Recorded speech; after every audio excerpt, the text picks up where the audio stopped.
स्वागत बटे आप सबके। मस्त लागत है। आज है शुक्रवार और हम प्रांजल पांडे आपका स्वागत करी थे सब भौजी के चैनल पे। और एक गीत सुनाइए फिर से, राधिका यादव भाभी। आप लोग नाम हाँ, सुना। ज्यादा शेयर कीजिए। लौकती बहुत दूर से आवत है भैया लोग है भाई सपोर्ट दीदी। करत जाइए। ए दीदी ये हरा सुना। भाभी में लग ना है लौकती यार आवाज कोनो बात नहीं कही है, ऐसे पूरा जो नाम तो बोला जाता है ना, अब ले लिया जाता है। के हुक में ना आवत है। गेहुआ के खेतवा के यही आ जाना हल्का जगह। चलो चलो चलो गाओ गाओ गाओ गाओ यार, गाओ बढ़िया गाओ। गेहुआ के खेतवा के बथुआ भी गरल, अरे बथुआ भी गरल, अरे सवा भी गरल खारी धान रे लाला नवा, अरे मुसवा भी गरल खारी धान रे लाला नवा, अरे मुसवा भी गरल खारी धान रे लाला नवा, अरे मुसवा भी गरल खारी धान रे लाला नवा।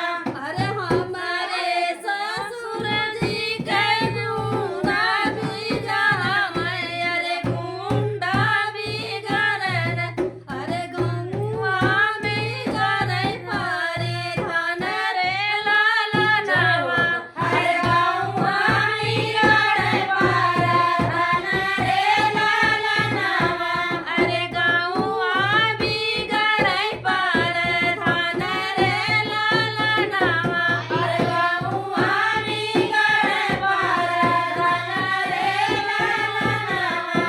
मुसवा गेहुआ के खेतवा के बथुआ भी गरल, अरे बथुआ भी गरल, अरे मुसवा भी गरल खारी धान रे लाला नवा, अरे मुसवा भी गरल खारी धान रे लाला नवा, अरे मुसवा भी गरल खारी धान रे लाला नवा, अरे मुसवा भी गरल खारी धान रे लाला नवा। अरे हमारे ससुर जी के गुंडा भी गरल, अरे गुंडा भी गरल, अरे गौआ में गरल पार धान रे लाला नवा, अरे गौआ भी गरल पार धान रे लाला नवा, अरे गौआ भी गरल पार धान रे लाला नवा, अरे गौआ भी गरल पार धान रे लाला नवा।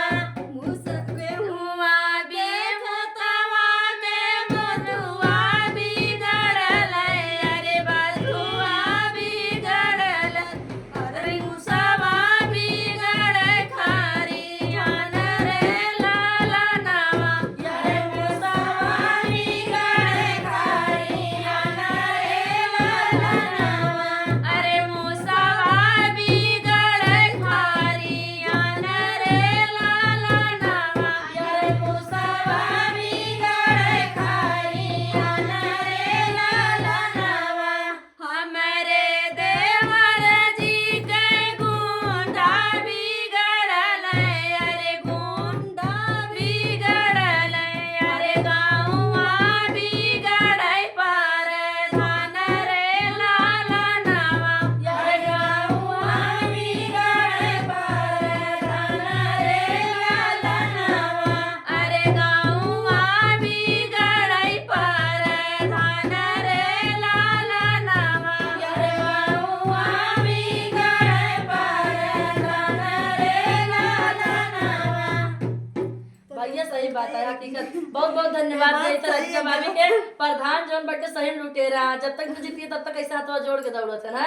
बस वही समय आ गया है। जीत जाइए अब फिर समय आएगी बाटे, अब फिर ऐसे कहिए दीदी बहनी माई बाबू भैया हमका जिता। जीतने के बाद पता नहीं चलेगा कहाँ है जीतने के प्रधान। बाद अब कहाँ रहा तो कुछ पता ही नहीं चला। अपने काम में भी न जाबा न थे भैया वहीं बाटे है भैया वहीं मिले बहन करिए तब वो भैया तन मुँह चोर शेर की है वीडियो का।